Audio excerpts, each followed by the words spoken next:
going to be the proof for you, okay, to give you the strength to have the courage to trust in the plan for the next 6 months, because you're going to see overwhelming proof across the entire earth from the summer of 2017 till now. You're going to see this play itself out. So to make it clear again, CNN is now in control by POTUS, Donald J. Trump.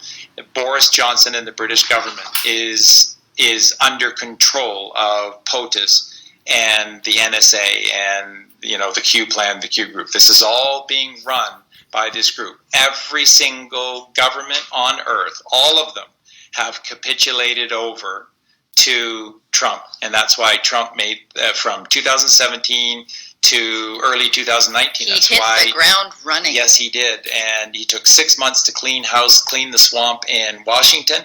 And then we're going to start here in a sec. And then he went to Saudi Arabia first because he needed to. There's a reason he went to Saudi Arabia first. And that was the summer of 2017. And that's where this whole story I'm going to tell you today begins. So if you're listening and you're just going to walk away from this angry or whatever, but you need to understand, mea culpa. It rests with you. It rests with me. If it wasn't for us being so asleep, none of this would have been allowed to happen.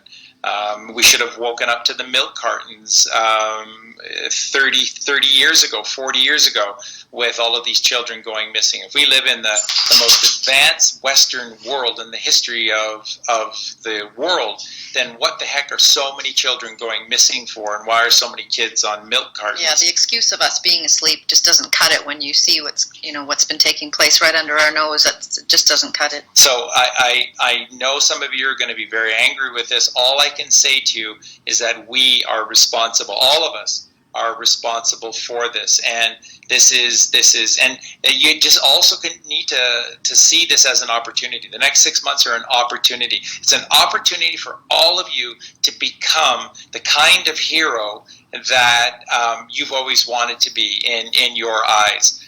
Trust in you.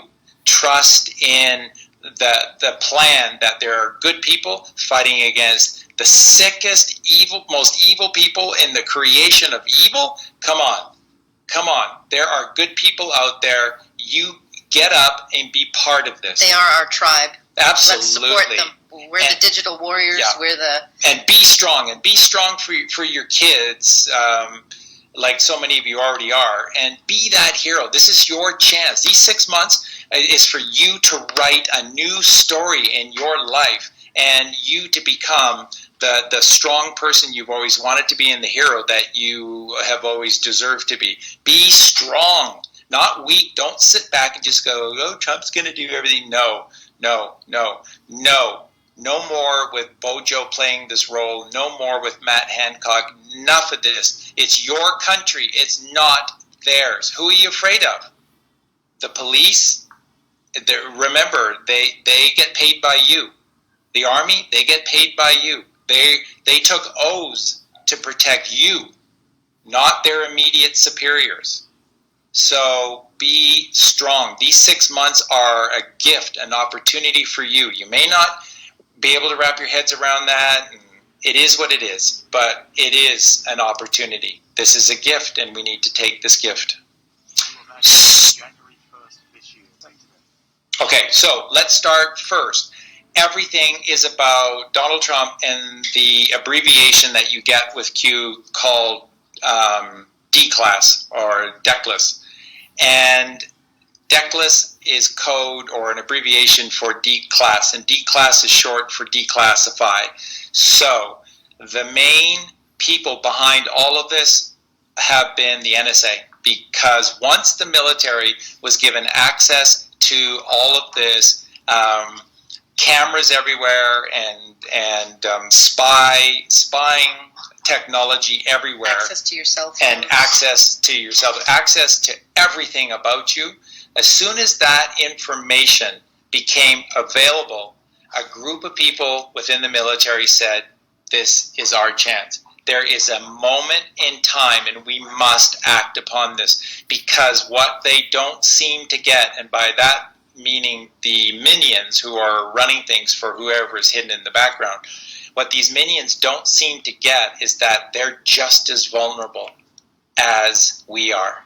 And so what has been going on, my friends, since 9/11? So remember 9/11, how evil that is, and it was evil. You know, the cremation of care, 11, the twin pillars, that's the two temples of your brain, and 9 is God consciousness, and it was the killing of God on September 11th, 2001. That's the symbology of it, and they were laying out for us in plain sight what they were about to do and finish. And the coronavirus, through 5G towers, 5G wireless, that's right, this wireless signal was their coup de grace, was their kill shot. That was going to be the kill shot for us. And everything went wrong when Hillary didn't win that election. And what you all need to wrap your minds around is that they still to this day don't understand how they lost that election in 2016, November 2016 to Donald Trump. They don't know how, because it was rigged.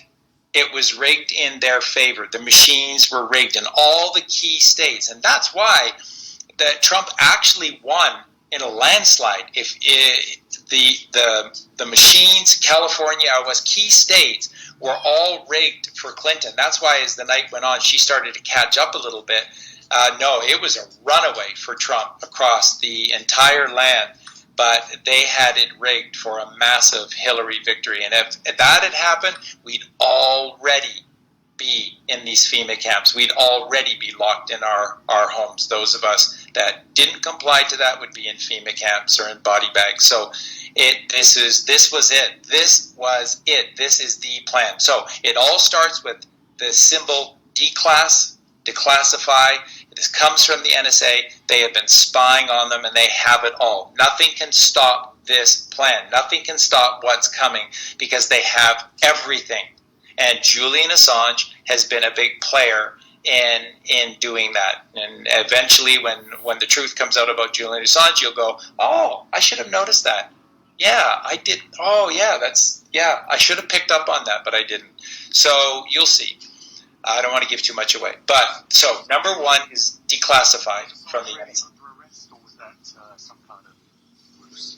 All part of a ruse for the mainstream media to buy into it and to brand him a certain way and stuff. So yeah, he's played a very dangerous role.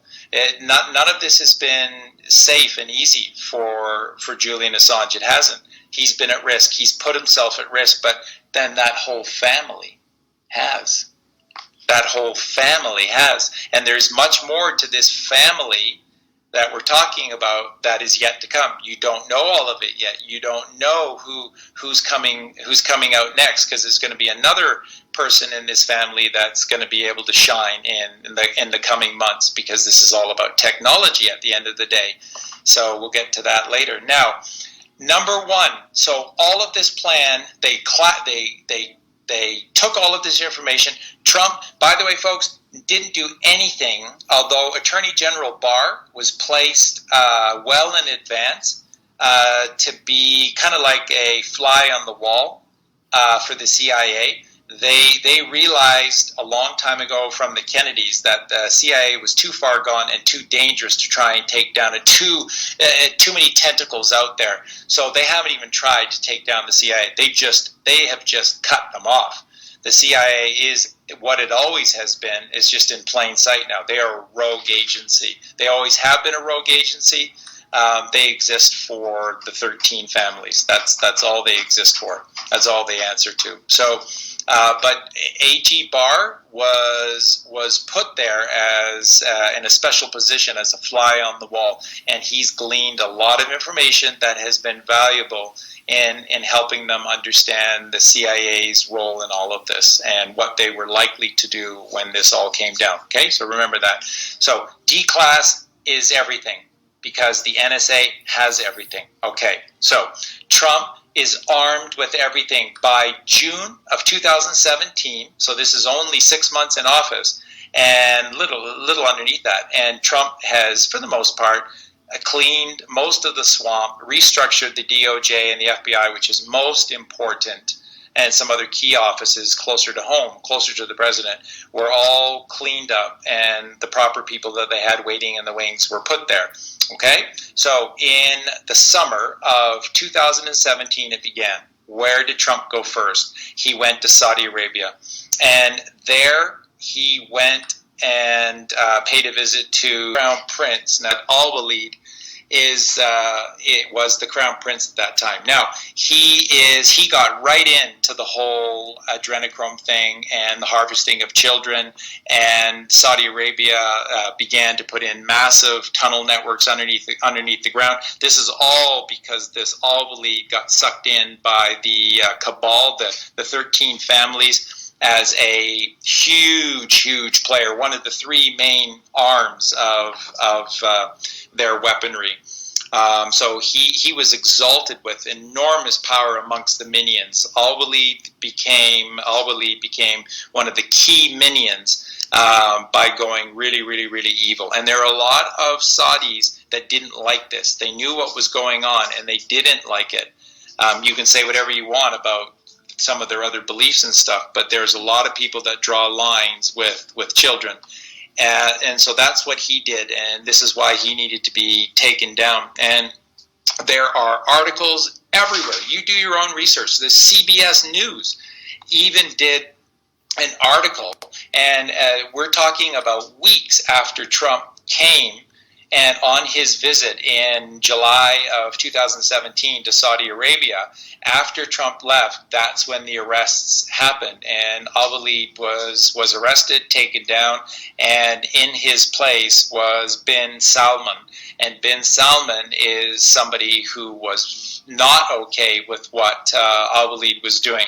Now, a bit of a backstory quickly here, because we got so much to go through, but Al-Walid is the one that sort of handpicked Barack Obama as somebody that they could work with and exalt into power, and he's the guy that funded. And that's why Obama has this real kind of Muslim background, and sort of the whole Middle Eastern kind of thing with his name and all of it, is because it was this Crown Prince Al-Walid of Saudi Arabia that decided to make Obama the one that they were going to turn into this linchpin of U.S. presidents. And so he funded Obama. And so Obama, if you're not aware of this, as a kid, Obama was passed around as a sex toy at some of these bigger gatherings of powerful men, and so he was sodomized, and so it explains a lot about Barack Obama, but it doesn't excuse him for anything. But just suffice to know that he had a rough upbringing, for sure, and so he was ripe for the picking, and they chose him, and so Al-Walid funded him. And this is the same Saudi Crown Prince that got Saudi Arabia heavily invested into adrenochrome and child trafficking and the setup and the murder of all of these children for adrenochrome. So when Trump arrived in the summer of 2017, he laid out all of the documents. That's what they did to everyone. They had folders, and the folders had all the documents. There were photographs. They came with discs, CDs, and DVDs, and the CDs and DVDs had fantastic production value, and it had all of their footage doing the most horrific things. The NSA has it all on all of these people. And so I think probably the big things that scared them the most were these DVD compilations of their greatest hits of evil. And so Trump was there the first day, handed all of this stuff out. Now, this is absolutely the truth. What happened the second day? The second day, the Crown Prince and the King both submitted publicly control over Saudi Arabia to Donald J. Trump. And how do you know this? Because they publicly held the sword dance ritual, which is a very, very big deal to the Muslim culture. And only the king holds the sword. And during this festival, of which we've got the images here, who's holding the sword, who's at the center, who's at the very center, at the top of the podium, and who everyone else is around in support of. Donald Trump is holding the sword. He is at the center of the stage. This is Saudi Arabia publicly capitulating, and in one of the photos that we have, it shows the Saudi king, and he looks like he's about to die. He's in so much pain at what's going on here, and that's it. Because was very fresh for them. They just handed over the keys to Saudi Arabia to Donald J. Trump, and that happened in the summer of 2017. That's step number one. After the declassify of this documentation via the NSA, this was step number one. Saudi was the big player that they needed to get on side. So what is important to note is that where Trump went next, he went with Saudi as part of his team. So you need to understand, it's not just that he didn't go there and take them down and that they're never going to do it. No, they're now working for him.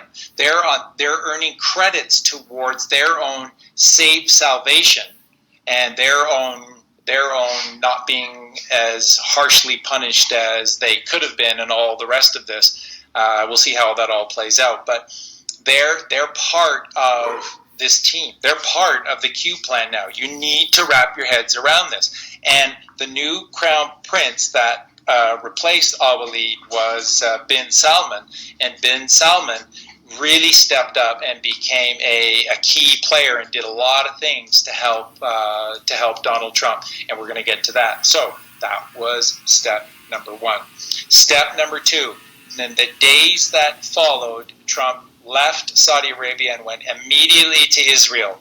Okay? Do you remember how angry most of you got when you saw those pictures of Donald Trump at the Wailing Wall in Israel, and confirming all of our worst fears that he was a Zionist tool?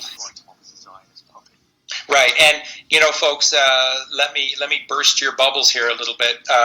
This whole thing with Israel being the linchpin and being the real kings behind this, and that these Zionists, none of it's even real. You're just going to see it's all fakery, it's all subterfuge. There is no such thing, and sorry, this is going to probably offend some people, but there is no such thing as a genetic Jew. There are lots of Hungarians and Poles and Czechs and Germans and Jews are just like us. They come from all over the place, but there's no genetic race called the Jew. Israel is Colleen calls it the ultimate Trojan horse. It is subterfuge. It is designed to take you down a rabbit hole, and there's no getting out of this rabbit hole because none of this really exists. Okay, just like they're playing the black card right now. Yes, they like to play the Jew card. They play the Jew card. So they invented all of this with Jews, and then the bad Jews, Zions, and I just feel terrible for all these people that have been dragged into this, that are innocent, beautiful people that truly see themselves as Jews, and that they're oppressed and they're hated by everyone, and now they're just being used by the Phoenicians.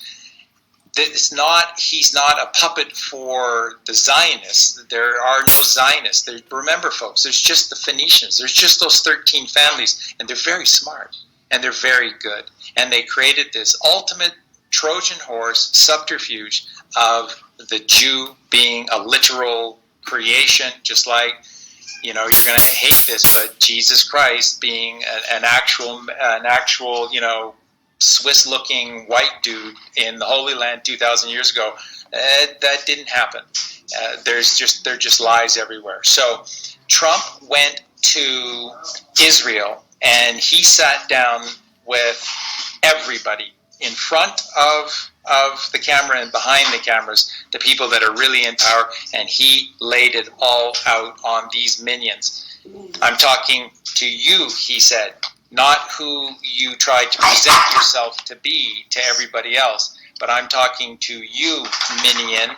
Netanyahu and everybody else, this is for you, and you have a choice to make here. And Trump they were balking at him, even though he showed that the Saudis had signed over, and the Israelis were balking at Trump and were not prepared to sign over, and that's why Trump stayed an extra day, and they finally capitulated. And Trump was not going to leave Israel without them capitulating to him. And the sort of the how do you know moment is after visiting the Wailing Wall, Israel publicly submitted allowing the United States to move their embassy to Jerusalem, JERUSA, LEM,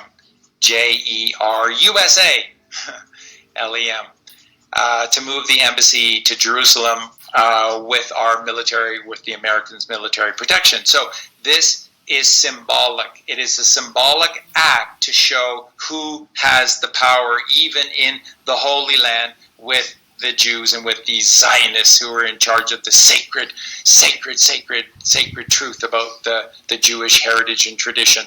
That's why it was done. It was only done for one reason, just to be a symbolic act to show those who had eyes to see it that Trump had now taken down Israel. They submitted.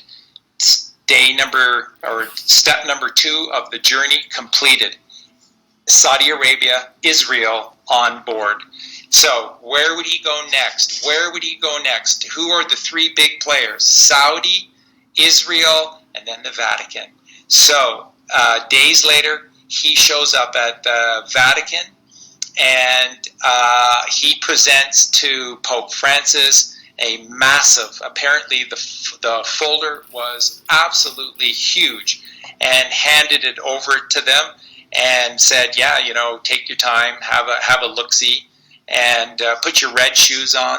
They were apparently Trump kept making little digs at Pope Francis about his red shoes. Yeah, you might want to put your red shoes on when you look at all of this stuff, and you might want to wear your red shoes when you come back and give me your answer. So that's what Trump is saying. I'm not leaving here until you sign some documents for me. And we're going to get to why that was in a sec. But it took the Vatican that night, and the next day they capitulated to Donald Trump. And there is a very famous photo in that summer of 2017 with Trump at Vatican City, right next to Pope Francis. Pope Francis looks like he's been run over by about 60 semi-trucks. Donald Trump has a look on his face that is a mixture of victory, joy, and mischievousness. Like he knows he's committed a big act here. So Trump has a massive grin on his face, and Pope Francis looks like he's had both of his eyes punched in by about 60 thugs. He looks so horrific. And they symbolically signed off. Now, what did the Vatican have to do to sign off? You see, the Fed is controlled by a certain group within the Catholic Church. Who went forth and spread the teachings of Christianity? The Jesuits!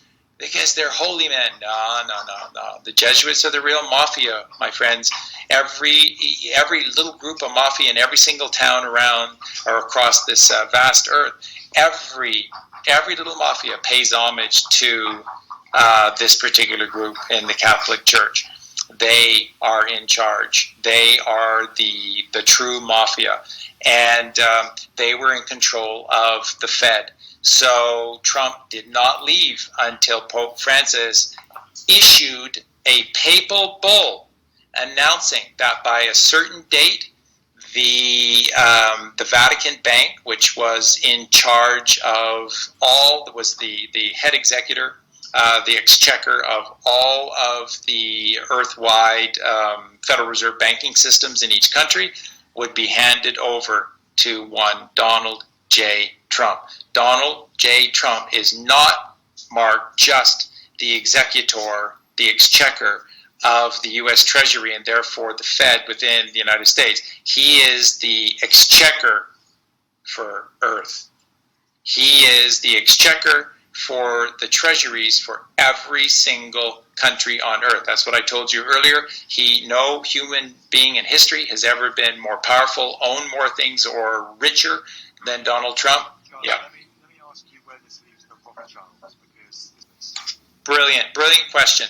Because at this meeting, that just cut the legs off at the knees of the Rothschilds in London. So London was the financial arm of all of this. Washington was the military arm. Rome was the central brain, the core. They call it the spirit, but it's not. It's sort of the central brain of this unholy trinity of power. And what they did by doing this is that so Trump's thinking is like the CIA, the Rothschilds, and the financial district of the city of London is too evil. It's too far gone. Don't even want to work with them. And he's not. He circumvented them. Like the crucifixion in the human physiology, you can't get through Atlas, the 33rd vertebrae, so you have to go up and around. Trump went up and around the Rothschilds, who are really a nasty, evil piece of work. So the city of London in the summer of 2017 had and I'm talking about the real city of London, owned by ultimately the Phoenicians, but ruled by the Rothschilds. They had their legs cut off at the knees, and they have not been a real player ever since. Ever since, Mark, they have not been a real player. All of their power was cut off, and they have been forced to do some really humbling things over the last 18 months, in particular, by POTUS. So you want to know about the Rothschilds? They're just still looking for their legs from the knees down. So that was step number 3, and so now you see the 3 main arms, or the 3 main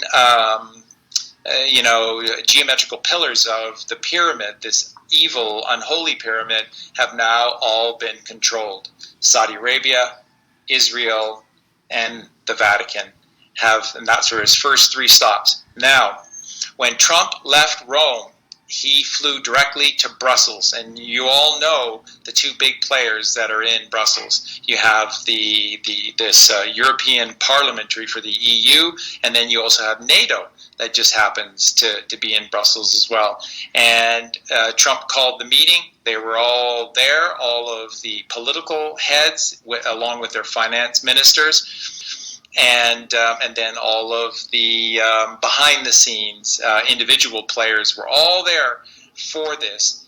And Trump, apparently very famously, he called everyone together for this meeting, and then he purposely came late, and he made them just sweat it out. He made these pieces of dung in Brussels sweat it out because they didn't know quite what to think and what was coming.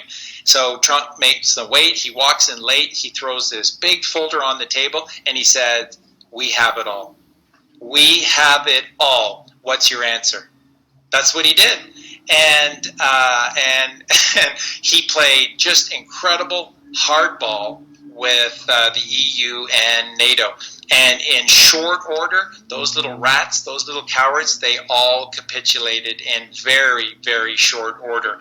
And there was a whole bunch of things that occurred in the following days from there, including the EU backing down on Brexit, and NATO having to, step up and basically pay for the bulk, and all of these different nations, instead of the United States having to fund all of them. It's not like that's a big deal in terms of saving money or anything. No, it's symbolic. It's symbolic.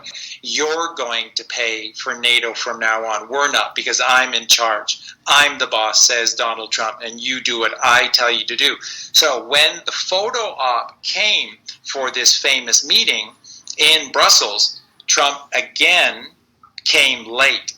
And so all the film crews are there, and all the cameramen are there, and all these heads of both the EU and NATO are there, and they're all under bright lights, and they've got their fancy suits on, and they're all sweating like crazy, and Trump is making them all wait, and he walks in late, and he does not acknowledge any of them.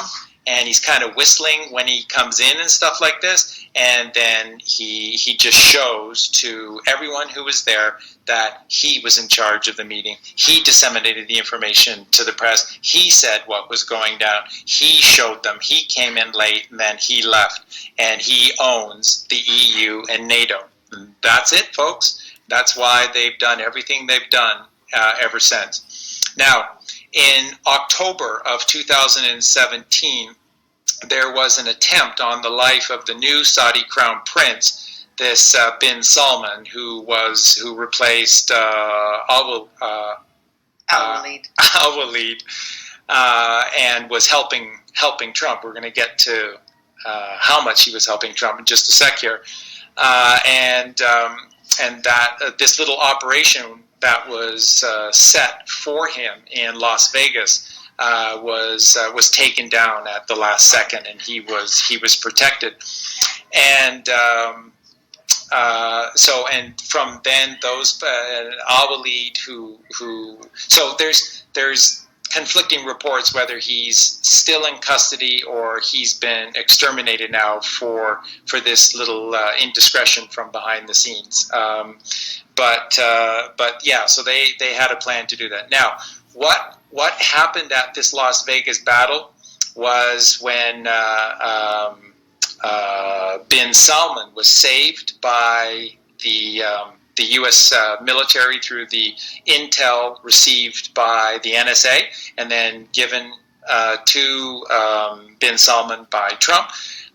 He was asked to take on an even bigger role, and he agreed to do it. He basically was saying to Trump, anything, my brother, anything, my brother. So what happened next? The next thing is that staying in the United States is that on Trump's behalf, bin Salman went to all of the major corporations, and in particular, the media companies, so Google, Apple, Twitter, Facebook, Microsoft, all of these main companies were all targeted by bin Salman. And on Trump's behalf, he visited all of them. And of course, this is all verifiable. I've got all of the documentation, all of the imagery showing all of these meetings taking place in late October, early November of 2017.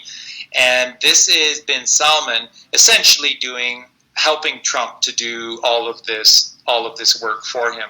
And he went and he visited all of these puppet heads for all of these puppet companies, and he basically read them the riot act and showed them the documentation that the NSA had on all of them, and basically said, you play for Team Trump, and Trump is now in control of these corporations, or declass.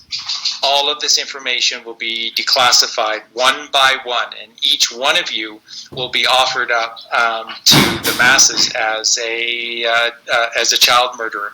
So they all capitulated, and there's the money shots of all of these various heads of all of these various companies, including Jack Dorsey for Twitter. So all this stuff that's been going on lately with the censorship of Trump by Twitter, it's all part of the game that needs to be played out for people to get angry and to wake up to what the heck is the evil that's going on, and to say something about it and to do something about it and begin to change their lives. So that's real. All of that is real. And bin Salman helped Trump do this, and he went to all of those CEO heads of all of those major media companies and social media companies.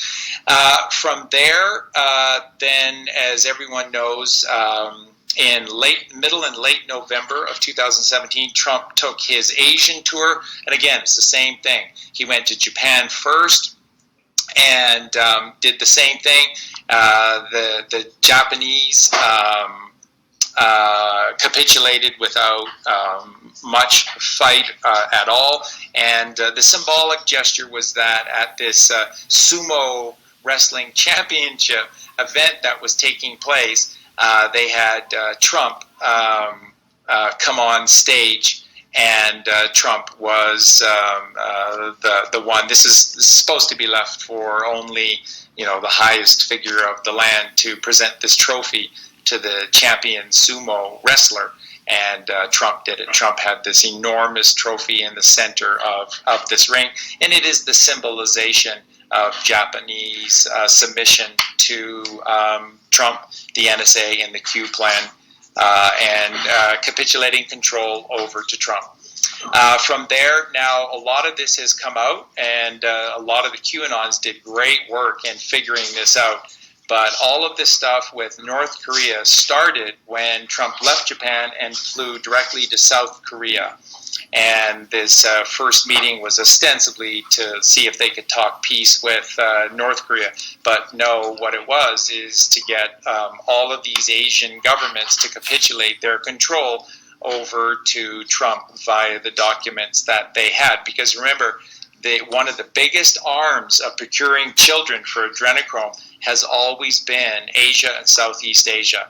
And the Southeast Asian countries have been in cahoots with Hollywood and the Washington, D.C. politicians. So a lot of these people who need children have weighed heavily and have leaned heavily upon these Southeast Asian governments to procure for them children.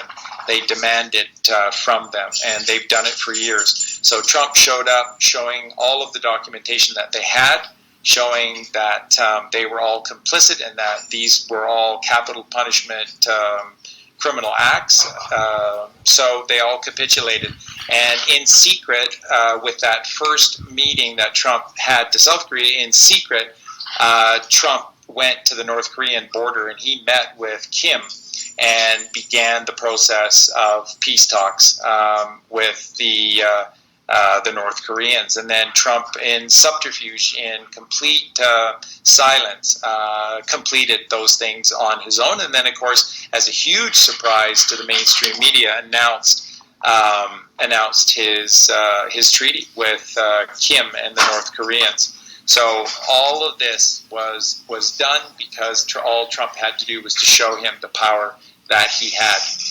And that was now all of these countries. Remember, folks, again, all of these countries are not just stepping down from doing evil. They are also being forced into helping the Q plan. So all of these countries are now part of this process to help. Okay? So a lot of people were, now the next stop was China, and this was huge. And Mark, I know that you have been very, very pleasantly surprised to see what the Chinese Free Peoples have announced publicly through Steve Bannon.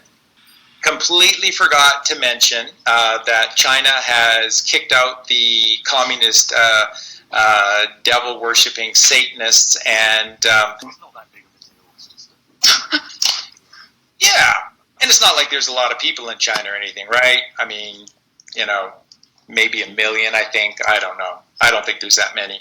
It's a huge deal, folks, and they ignored all of it. Now, and this is huge stuff. So first, everybody knows, but the press didn't make a big deal of it, but in the spring, not long after Trump had become president, the President Xi of China visited Trump at Mar-a-Lago in Florida, Trump's big resort house in Florida. And he visited with Trump. Trump hasn't been president for that long. And people were just absolutely shocked. And they were also shocked because, the mainstream didn't do much of a job in reporting on this or anything. But he did. He came all the way from China and met Trump at Trump's leisure at Mar-a-Lago. That's a huge deal. So after Trump cleans all the house in Southeast Asia, he then goes to China. And where do he and Xi meet in China? In the Forbidden City.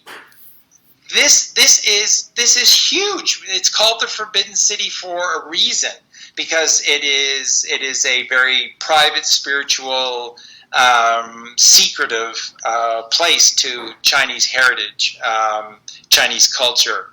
And that's where where they met. And of course, that was at Trump's request, because that was this there. So every one of these things, there's always a marker. There's always a marker showing how each of these nations has capitulated powerfully to Trump as their overlord. And this is meeting with Trump in the Forbidden City is this. This is probably the biggest one. You can't imagine, folks, how big of a deal this was. And of course, the mainstream media, just kind of silent about all of that. And at that meeting, what the apparently the Americans were very, very surprised to find out is how desperately all of these Chinese officials wanted these evil communists within their midst to be kicked out. They wanted this. They wanted to get away from all of this evil, because remember, some of the worst possible things have taken place in China, and it has horrified people who have had a conscience. Not everyone is an evil person. People do have a conscience, and it affected a lot of the Chinese, and they were horrified by the things that they were being asked to do in China, and they wanted this. And so they met Trump with open arms, and they capitulated to Trump's authority willingly, because they wanted this end to the cabal rule over them through the subterfuge of a communist state. So after China, Trump went to Vietnam, and you got it. And at this very public ceremony, Trump was placed slightly ahead and to the right of the Vietnam president, and showed himself to be in charge. And Vietnamese. So what the Vietnamese promised was to stop their participation in procuring children. Well, the human trafficking. Yep. So he didn't leave until they capitulated quickly. Most of these did not put up a fight, folks. Israel put up the biggest fight. Now, this is a big one for me, and boy, you talk about going into the lion's den. The big one after Vietnam and the end of the Asian tour for Trump is in January, I believe it was, very early in 2018. Trump attended a very, very famous meeting because of everyone who was purported to be there at Davos, Switzerland. Do you guys remember this? This is January of 2018. This was quite a big deal. Soros was there as well. He was present at this as well. And at this meeting, you're talking about the biggest international corporations in the world. This is it. These are the key players, and these are the biggest, most evil corporations that are at this meeting at Davos, Switzerland. It was called by Trump. That's not what they said publicly, of course, but it was called by Trump. Trump came in late again. He sat at the very middle of the table, and basically everyone was kind of wrapped around Trump because he was the boss of this meeting. And Trump laid out documents and folders. He started with envelopes, very similar to what occurred at the George Bush funeral when he first arrived. And you had a lot of very, very worried people for the meeting the next day because of what was said in these envelopes the day before. And then the next day at this meeting, he provided a whole bunch more information about each one of these evil fucks, and the meeting very, very quickly. Now, this is kind of a scary place. It would be for me anyways, to go to. Davos, Switzerland, and all of the caves and tunnels underneath those mountains, and they could have abducted him and said that this was some kind of kidnapping, and they don't know where he is, but they're going to use all of their resources to try to... This is scary, big stuff. That you talk about I'm sure cojones. he didn't go here alone. No, I'm sure he didn't either. But still, you talk about cojones. Yeah. I think this was, Mark, I think this was Trump at his most vulnerable was this January 2018 meeting in the Lion's Den at Davos, Switzerland. And Soros was there. Yes, Right. yeah. And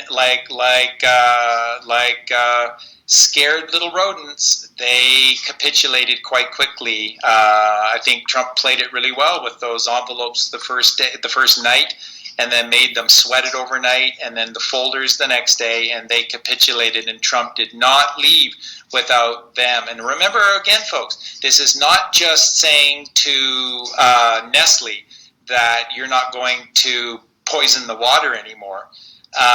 Or steal the water anymore. Yeah, well, yeah. But you're also working for us, and what we ask you to do, you do. And if you don't do, we go public one by one. We don't make this look like a big conspiracy and we're nuts.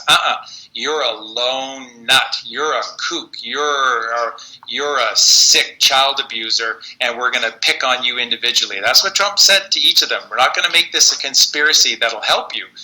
We're going to single you out and eat you alive. So they all capitulated at this meeting, and this is a huge one because these are the biggest companies. HSBC was there. This is evil. This is the faces of evil were at this meeting, and George Soros was at this meeting. Trump went to India, and the Modi, who was the Indian leader, very publicly. And by the way, this is really, really a good one because I'm not sure necessarily why it worked this way. Maybe it was Trump's idea, I don't know.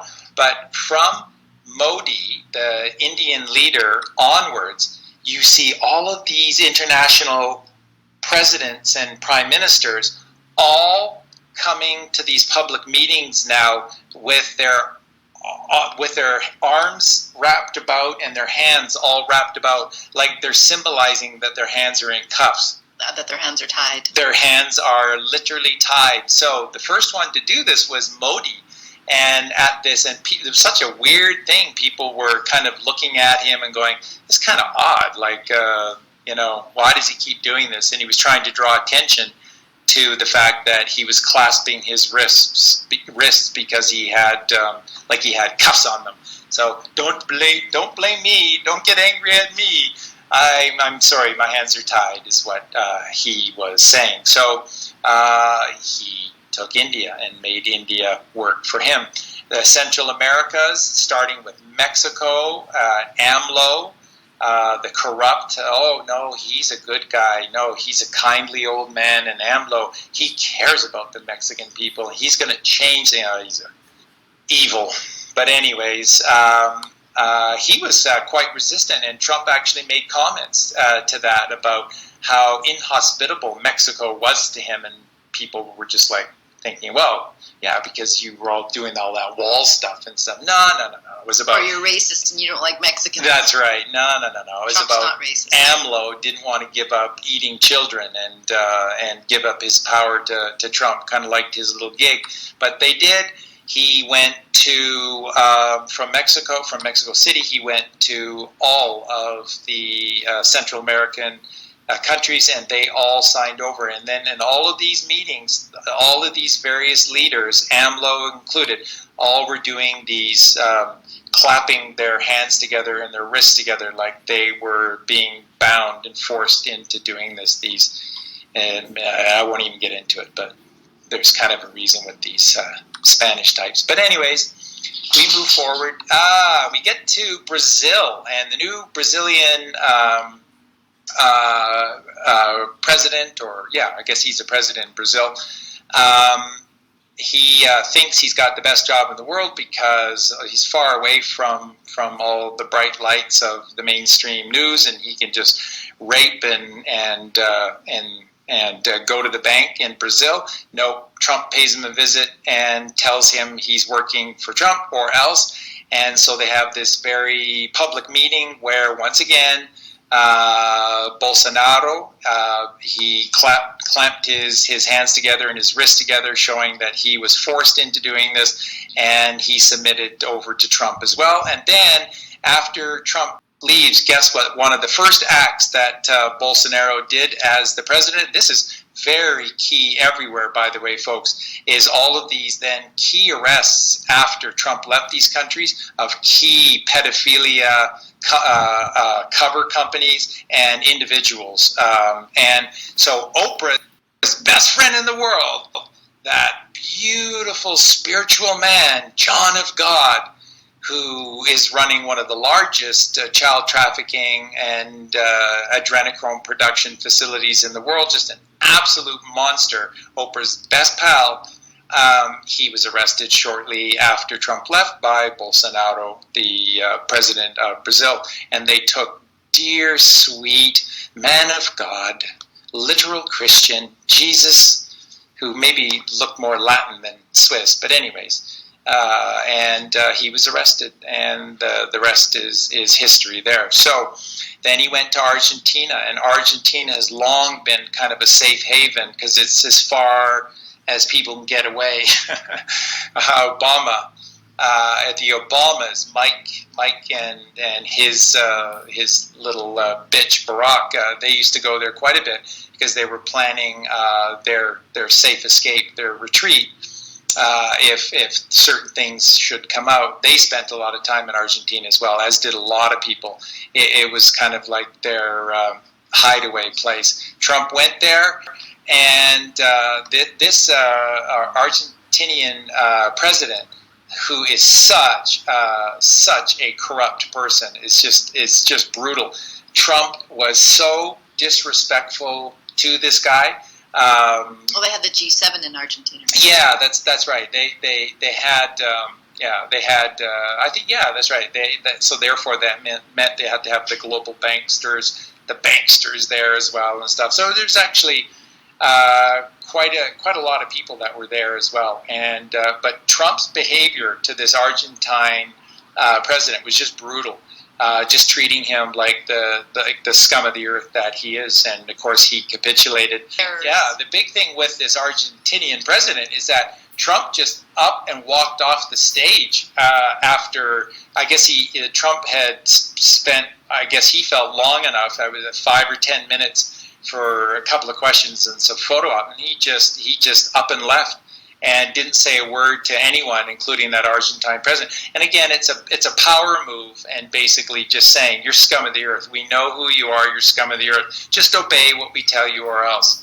And that's what he did. And then at the G7 summit in Canada, he very fortunately, of course, had horrific pedophile and adrenochromer Justin Trudeau, of course, was hosting the meeting. He was there, but Angela Merkel was there as well, and she was one of the big ones that he wanted to be there as well, because she didn't play a major role back in Brussels. So at this meeting, he got everyone there, but in particular, it was the capitulation of Justin Trudeau of Canada, Angela Merkel of Germany. And both of them did the same thing. In fact, Justin Trudeau spent most of the G7 with his hands clasped together like he was in handcuffs. So, and Trump did a lot of very, very suggestive gestures towards Justin Trudeau as well, kind of pointing out some stuff.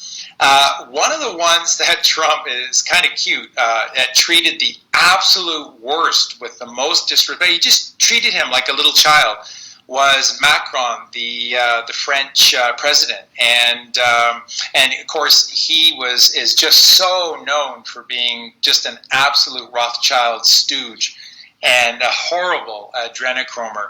And the stuff that Trump did with this clown in public, in front of the press and the media, to make him look bad was actually incredible.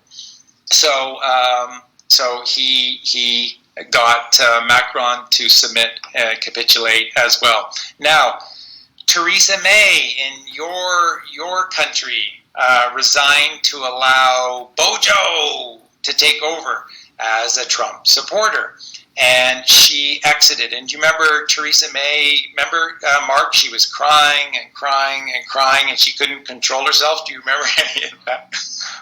Okay, well, the real reason that that she was actually crying is not just all the stuff that they had on her and that he showed, but that Trump actually showed the intel from the NSA that that the Phoenicians were planning on taking her out.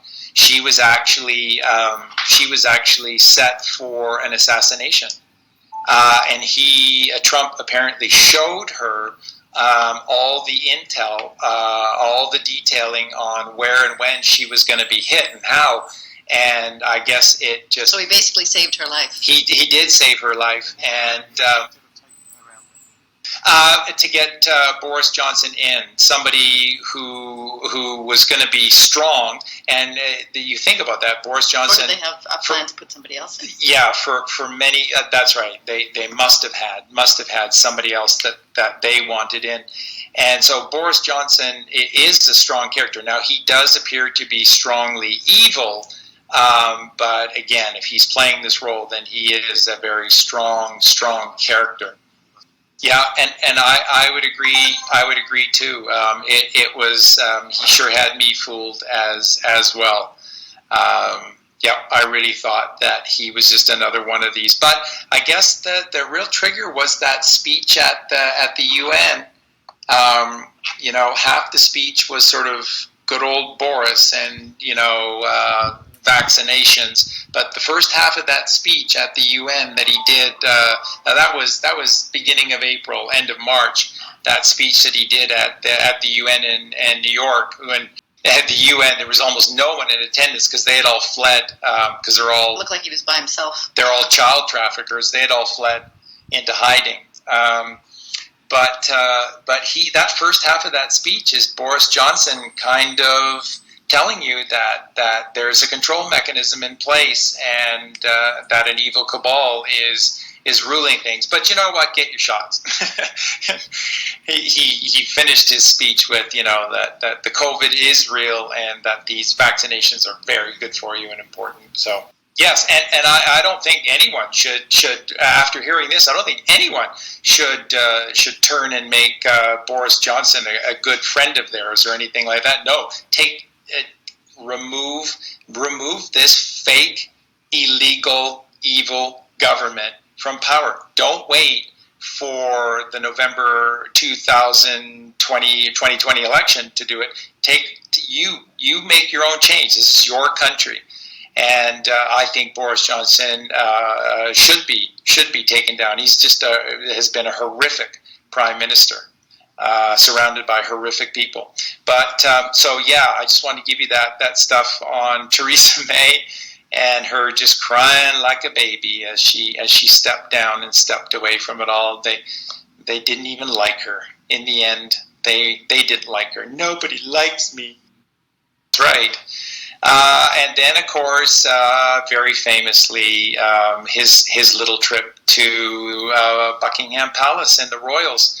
And there's a lot of conjecture if that was even the real queen who was there that day, because she most famously has, I think, the most body doubles in place. But his behavior, Trump's behavior that day was just incredible. He just walked all over the place wherever he went.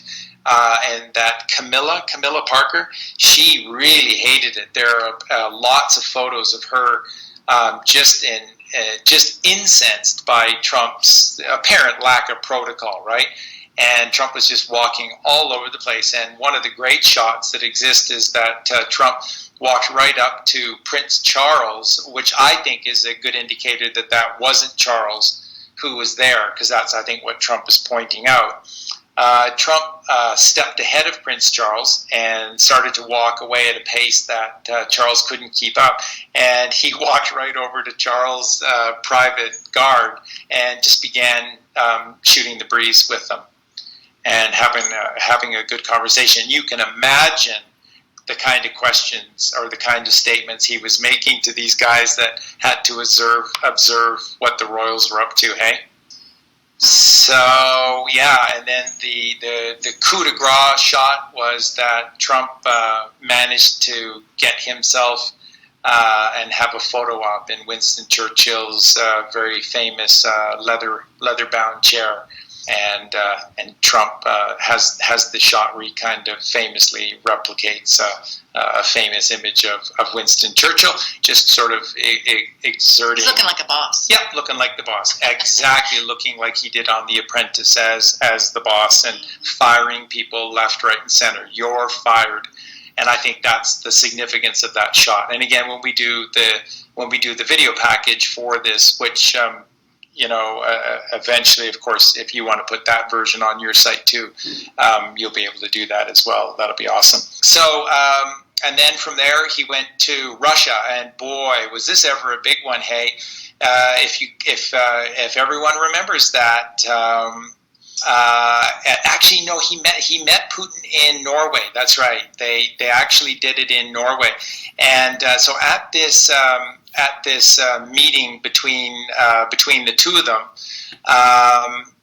they're both at the podium, and Putin has a soccer ball. which has connotations though that isn't so funny. I mean we talked about this earlier. Exactly. Mark, about the adrenochrome. It's horrific. I know, but I mean, it's just you couldn't put it more in plain sight. So at this very public, this is in front of all the press, snapping their pictures, taking their video, and there is Vladimir Putin. And he hands over to Donald Trump a soccer ball, and he famously says, "The ball is in your court now, Mr. President." So does everyone get that? Putin hands Trump at this public conference a soccer ball and says, "The ball is now in your court." So what Putin is saying, we're on your team. Please don't have us killed. We're on your team. And so the ball is in your court, but we just want you to know we work for you now. And of course, I'm sure that'll all come out, whether all of these people and who in all of the political realm, who has been working because they had to and who's been working because they wanted to. That's right. So so just incredible, and that the soccer ball from Putin. I think for all of you who have been rolling your eyes at this adrenochrome stuff, shame on you, because we understand why you'd want to not believe it. I guess it's just that it is the children. You need to take this seriously. Yep. You need to take this. If you do a modicum of research, like Mark said. Even away from all of the Trump stuff, the adrenochrome stuff just sticks out like a sore thumb. I mean, that's just the source of Hollywood movie after Hollywood movie. So that's exactly right, Mark. That's exactly right. And what's going to happen is that the only thing that will be available via multiple sources of signals, but it'll be the one channel. It'll be the one thing, and that will be from Gitmo, Guantanamo Bay, and that's going to be the military tribunals where all of these people who are left are going to be accused. And that's the big thing. I think how this all plays out, because the evidence is there's no real defense. They've all tried to make their defenses now by capitulating. So, like again, Kevin Spacey, Jeffrey Epstein, the Bush family. When everyone was at the funeral service for Poppy, good old Timberwolf, when they were all served those letters, they all just panicked, and in fact, they requested meetings with Trump after that. And everyone remembers that, right? When did Trump arrive at good old Timberwolf's funeral? Did he arrive early or did he arrive late? He arrived late, did Trump, and he interrupted the service, and he was in the front row, and he interrupted all of these past sitting presidents. He interrupted the entire service. He made a mockery of this service to the monster known as George Herbert Walker Bush, Timberwolf, Pappy. That's right, and let me throw you the punchline. They made overtures to Trump So just to let you know. And then Trump had them, and he's had various famous people deliver pizzas to various groups in public. And do you folks see any significance in doing this? Why would Trump have Kevin Spacey deliver pizzas in public? Why would they have? Why would Donald Trump have George W. Bush serve pizza to his Secret Service detail and make sure that this was a photo opportunity and have photos taken of it? Submission. It's submission, but it's also symbolism will be their downfall, the pizza, and also what the Secret Service guys had to witness, Mark. It's what they had to witness as security for these evil fucks. So it's these poor people that you see. Remember how I said to you folks at the beginning of this, how there are millions of victims of World War III? It's just different. And these Secret Service agents, all of those guards, Trump, he famously outpaces Prince Philip, goes over to Prince Philip's detail. What do you think he was saying to them? I love you guys. I love what you stand for. I can't imagine what you guys have had to witness and what to have. Just know that help is coming. Just know that help is coming. I'll bet you that's exactly what Trump was saying to Charles's royal guard. So there are a ton of victims. There are millions and millions, and of course, the number one victims are the kids. And when the numbers come forward, you're going to be sick to your stomach. So this World War III this is the worst war ever. It just doesn't seem that way. It just doesn't seem that way, but it is, folks. Nancy Pelosi. He took Nancy Pelosi down very famously. Governor Newsom of California, former Governor Jerry Brown, he took them down very, very publicly. In fact, it's after those Paradise fires in California, there was a video that was shot of Trump, boots on the ground, checking out the source of the fires and stuff. And for 3 straight minutes, both Newsom and Jerry Brown, governor and former governor, had their hands wrapped together behind them for the whole 3 minutes. The whole 3 minutes they were told to have their hands look like they were handcuffed and behind their backs for the whole 3 minutes as they're walking in and amongst all of the wreckage and flotsam and jetsam of the insanity of those Paradise fires, and they're walking about with their hands cuffed behind them, without cuffs on, for 3 minutes. And then the picture that I posted on our page the other day, I think going back to the end of March or the beginning of April, Trump forced New York Governor Cuomo to show up to his press conference with his nipple piercings and they were showing underneath his white shirt. And I posted the picture. You can see them plain as day, and not a single person in the press noticed it, or if they did, not a single person in the mainstream media said anything.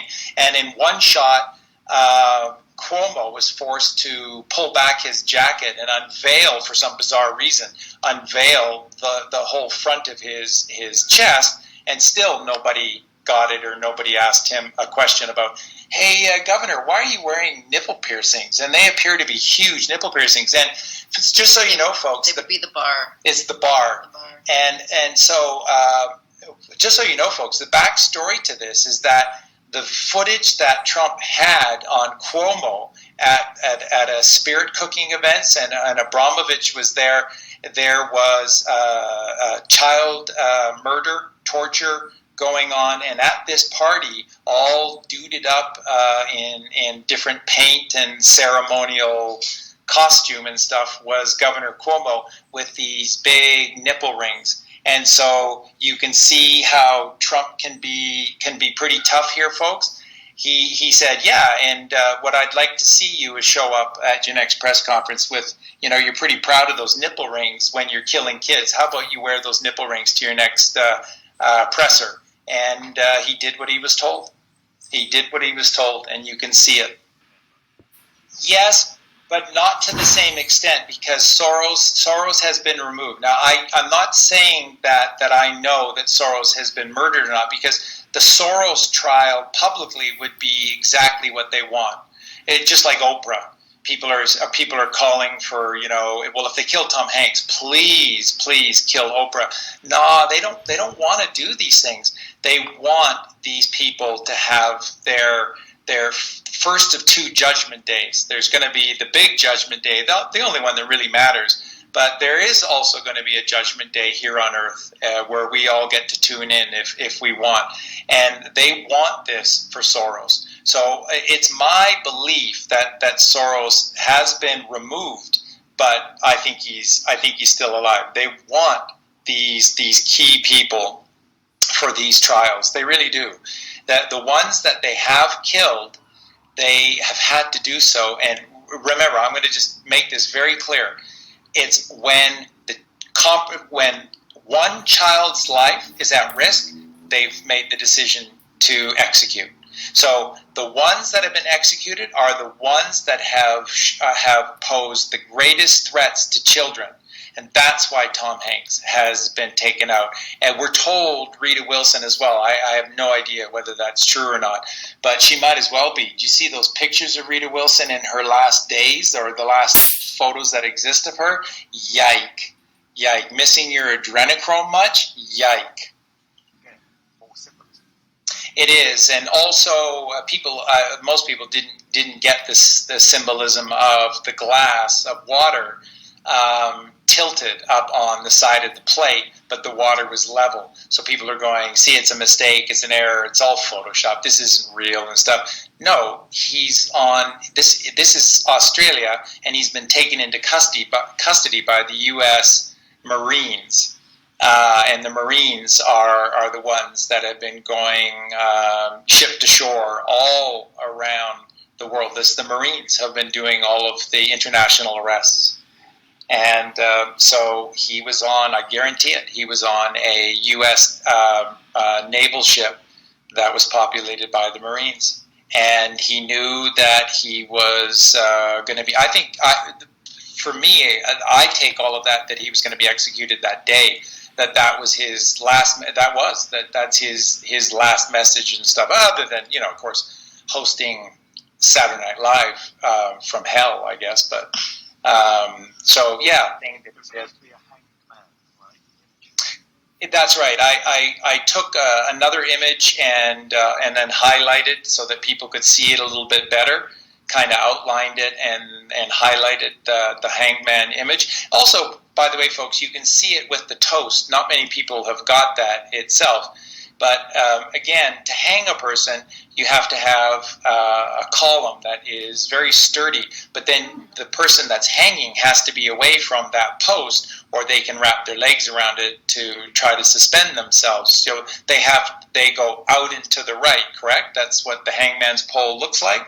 Well, that's how, if you look at his breakfast toast, just while you were listening, go back and just check it, and then look at Tom Hanks' toast, and the second piece of toast is up and to the right, and that is the hangman's post with the noose, and he took a bite out of the noose, and a lot of people have not got in that little post is what I put up at the top there, and that little saying that's from Tom Hanks, and that's what Tom Hanks said as his sort of farewell words to this world, which is that I smoke up good shit every single day, and the stuff that I smoke is so strong that it'll make your little dick fall off. Who's he talking about? What's he talking about? He's talking about little boys, little kids.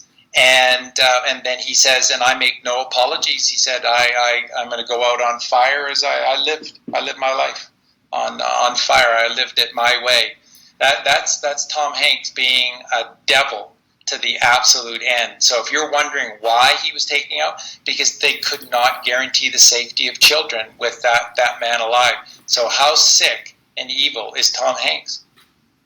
Just telling you, folks, and it's all going to come out. It's all going to come out, the stuff and what he was really doing and what he was really behind. Tom Hanks was behind a massive, massive organization. And how does that psychologically affect you? Like, it affects me because I liked Tom Hanks as an actor, and I used to think that he was, a fairly decent person. And just knowing that I even liked someone like that, and the thought of the things that he's done, it just makes me feel, like you said, you want to take a shower, you feel so dirty. That's how I feel. For sure, but again, people are just going to believe anyone who's asking that question in relation to all that the man has done. Clearly, it's mind blowing to me. But anyways,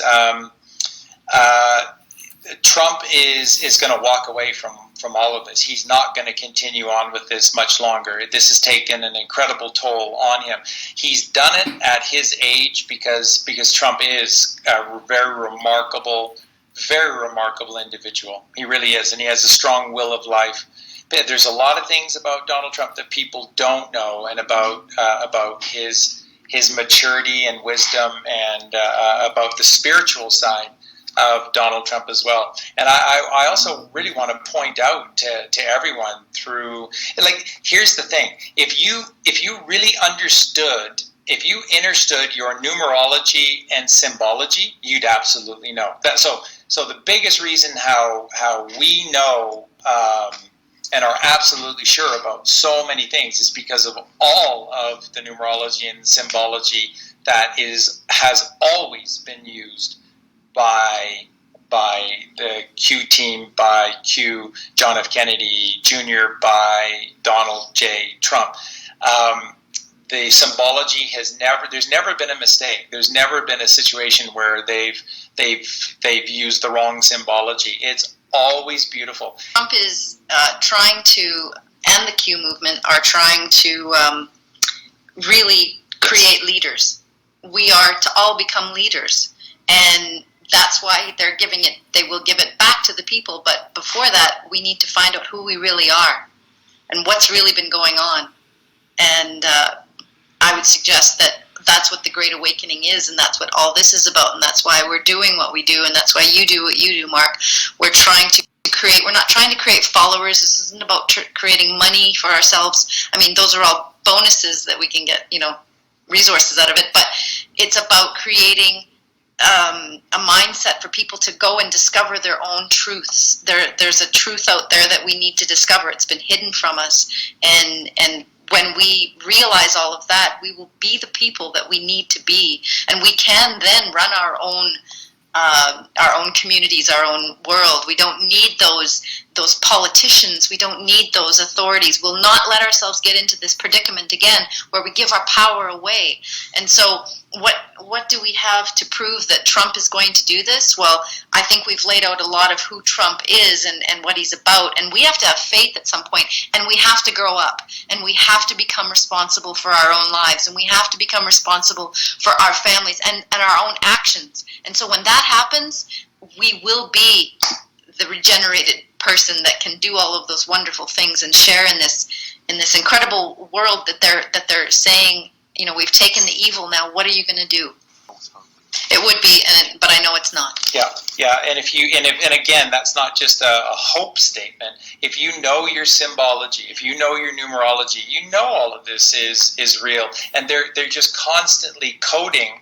That's the beautiful thing. If you take all of this seriously, like the QAnons do, this is amazing stuff, because they know their symbol. And this is all godly, ancient, spiritual, godly symbology and numerology. It's beautiful, and that's what they use all the time. Trump is constantly making references out of the Bible to the highest, beautifulest things.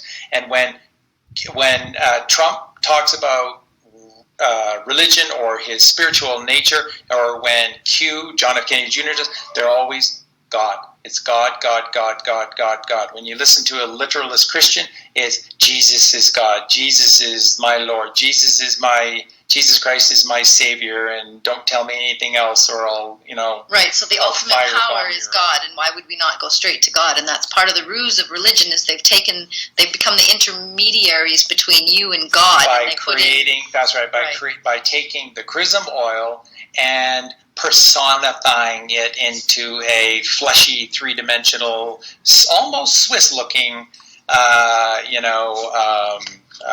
handsome gentleman that just, was wandering around the Holy Land with his friends 2,000 years ago. It's a horrible, it's a horrible subterfuge. It is, and again, so we need to find our power. Yeah, it's all going to come out. It's all going to come out.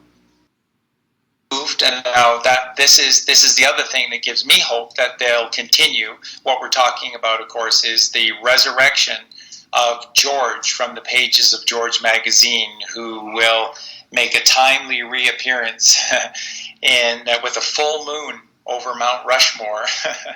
Platform 2020. Platform 2020, with a full moon over Mount Rushmore. And, like Mark knows, the full moon, the fullest of the moon, is July 5th, but July 4th is a very powerful full moon over Mount Rushmore. And Donald Trump has announced that he's going to be there on July 4th at Mount Rushmore. Why? I don't know. Why would he be there? That's weird.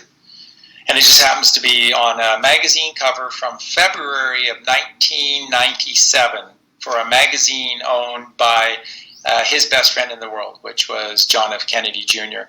And look, folks, at the end of the day, I can speak to this because I just don't know why, but from a very young age, I have been powerfully connected to, and it's not fair to say the Kennedys, I've been very powerfully connected to John Fitzgerald Kennedy and Robert Fitzgerald Kennedy, RFK. JFK and RFK, I've been powerfully connected, so much so that when I was 5 years of age, I left preschool or kindergarten, and I walked home all on my own. I apparently had never done that before, and when my mom went to pick me up from school, I wasn't there. Nobody knew where I was. Mom went back home on a chance, and she found me downstairs in the basement. I was watching the funeral train that took RFK's coffin draped in the American flag on a train back across the United States. And I just don't know why, but I have been drawn to this, and I have researched it and cared about it desperately my whole life. And when JFK Jr. was killed in '99, it was a pretty heavy blow to me personally. It just felt like one of the biggest aspects or parts of hope in my life was now gone, and I was actually very, very angry for a while because of the carelessness, because he had to have known. So it's like full circle. This is like completion. This is like the number 12. It is for me. And so when you hear these stories from behind the scenes that Donald Trump is doing this to aid in the completion of his favorite president, which was John F. Kennedy, and to help the dream of the president's son, who went to such an extent that he faked his death and went underground for 21 years to put together the master plan that would take down this world. And what did John Kennedy say in the very pages of his own magazine, very publicly? That I will find the killers, if you remember, folks, he said plural, killers of my father, and he said I will evoke justice upon them. Even if I have to. Even if I have to take down the government. Yeah, take down the government to do so. And then he disappeared, or he was murdered. You believe what you want to believe. I know what I know. And there's a beautifulness to this. And the people that don't get this, Mark, have anger in their lives. The people that get this have love in their hearts. And that's about as blunt as I can be or will choose to be right now on this situation. Those that are not getting this and are worried that suddenly this angelic creation and Donald Trump, who's doing this because he needs this, like he needs a hole in the head, is somehow evil and is now going to just turn this into a dictatorship and stuff. These people lack love. They lack balance in their minds, and that's why we teach meditation. That's why we teach qigong. That's why we teach tai chi. It's why we teach breathing, diet. All of these things are going to be so important as we move forward in the year 2021. Healing is what is going to come next. And you asked earlier, so what's this all going to look like and how is this all going to play out? I think society is going to be very slow to get back to work. Very slow. I think there's going to be sort of kind of a feeling like they're getting back to work. Trump's talking positively, getting everybody back to work. But pretty soon it's going to then be the election. And then after that election, after the winter solstice, when the sun is the lowest within us that it can possibly be, then I think there's going to be a time for soul reflection, and that's when these tribunals are going to start, and that's when all of this is going to come out in 2021, and it's then we're going to need Mark Devlin. It's then we're going to need Collywog big time to help all of us to process just how dark and evil everything has been. But all I can tell you is that I don't guess at these things. I know these things, and I know that Donald Trump is aiding John F. Kennedy Jr. avenge his father's plan, and it was his father and his uncle's plan. And freeing the world. Those two kids, giving back liberty to those that have the strength to grasp.